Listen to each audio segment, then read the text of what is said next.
We're in the process of setting our agenda for the next Congress. We've gone through a long process of trying to figure out what we're going to ask the next executive branch of. And so we've been engaged in an exercise of trying to figure out first who was going to win the election, and that was pretty hard. But now that we know who the winner is, we have three key asks for the Obama administration starting in 2013, and these are the things that we're going to ask him to do on day one. We want him to reaffirm his commitment to closing Guantánamo, and we want him. Thank you. Preaching to the converted, I know. But more importantly, he has to take steps that are within his control to achieve that end. His hands have been tied a little bit by Congress.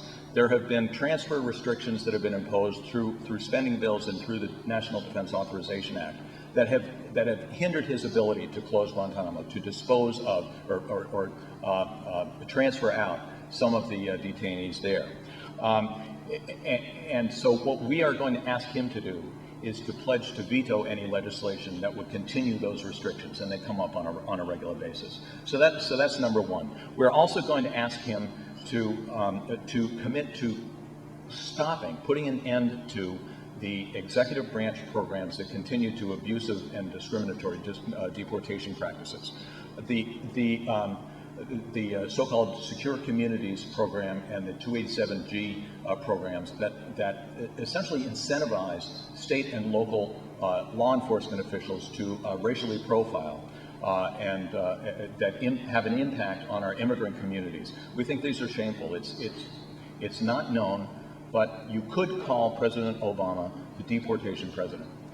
There have been, by the time his first term ends, there will have been over 1.5 million people deported, many of them unlawfully. Sometimes he's deporting citizens. So we're asking him to put an end to the programs that sort of contribute to the abusive practices of state and local law enforcement, and Secure Communities and 287G would be a start. He has it within his authority to end these programs, and we're asking him to do that on day one. And then finally, we're asking him also to, in his budget proposal, his next budget proposal that will be coming out right after the inauguration, to put an end to practices that limit women's right to access abortion services. We want to get away from calling it reproductive rights. You know, women need to be able to get abortions when they need to get abortions, and it's their decision. A lot of times these restrictions are controlled through budgetary devices, and so we're asking the president to commit on day one to submit a budget proposal that gets rid of these restrictions going forward. Now, does that mean those are going to happen? Well, no. You know, last time, 4 years ago, on day one, President Obama did change the torture regulations. He did put an end to, he promised to put an end to Guantánamo, but because of subsequent events, he was unable to carry through with that promise.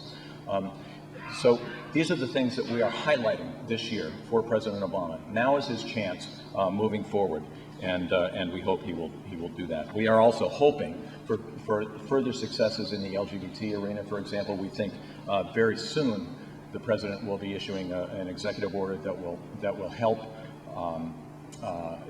protect those LGBT employees of federal contractors to prevent those federal contractors from engaging in discrimination of those employees.